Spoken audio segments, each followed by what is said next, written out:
మూడవ అధ్యాయము. వేగిర పడవద్దు. ఇది మహాక్షేత్రము. ఇందు ధనలక్ష్మీదేవి కరుణచే కుబేరుని వద్ద ధనము మీరు పొందాలంటే నేను చెప్పిన విధానమును ఆచరించినచో శీఘ్రముగా ధనప్రాప్తి కలుగును అని విధానం కూడా చెప్పి అదృశ్యమైనారు. అంతటా వైశ్యులిద్దరూ ఆశ్చర్యం పొంది అచ్చటనే ఉండి వ్యాపారములు చేయుచు కొంతకాలం నా దేవాలయం నందు బస చేస్తూ వృద్ధ దంపతులు బోధించిన విధులను తూచా తప్పక ఇద్దరు వ్రతము చేయుచున్నారు. కాలం గడిచిపోవుచున్నది. ఇంటి దారి మార్గమును అన్వేషించుచు ధనము పొందవలనని ఆశతో వారి భార్యాపుత్ర గృహాదులకు చేరిరి.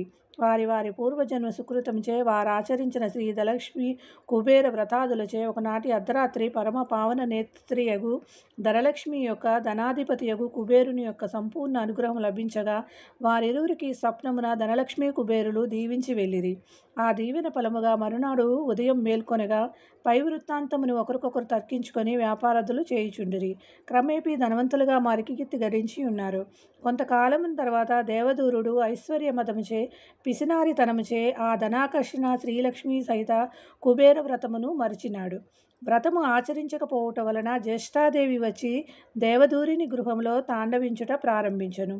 ఈ కారణమున దేవదూరుడు ఆ లక్ష్మీ కుబేర దేవత వలన పొందగలిగిన ఐశ్వర్యము వ్యాపారంలో నష్టం వచ్చి ధనము కోల్పోయి తుదకు భార్యాపుత్రులను అన్నప్రసాదాలను పస్తులుండవలసిన పరిస్థితి ఏర్పడెను.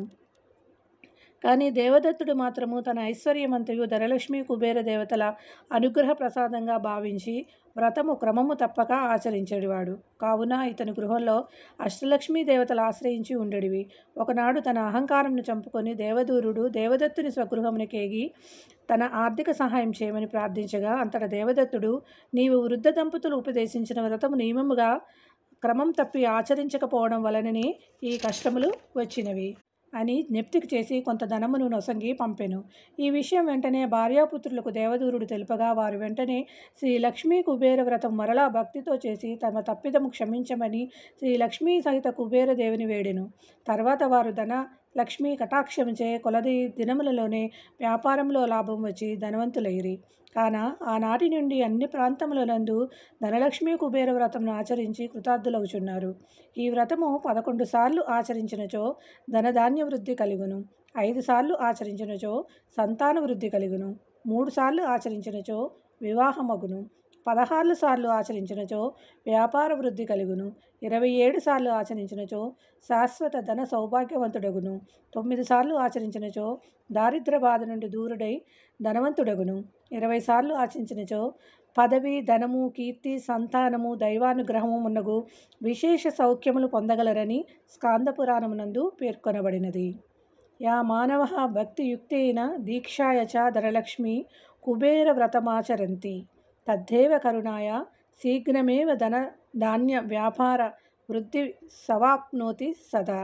ఏ మానవుడు భక్తితో తగిన శక్తితో దీక్షతో ధనలక్ష్మీ కుబేర వ్రత సమాప్తి చేయునో అతడు ఆయా దేవతల కరుణచే ఇహపర సౌఖ్య రూపమైన ధనధాన్యాది సంపత్తులకు పొంది కీర్తివంతులై విరాజిల్లుదురు. ఇది నగ్న సత్యము.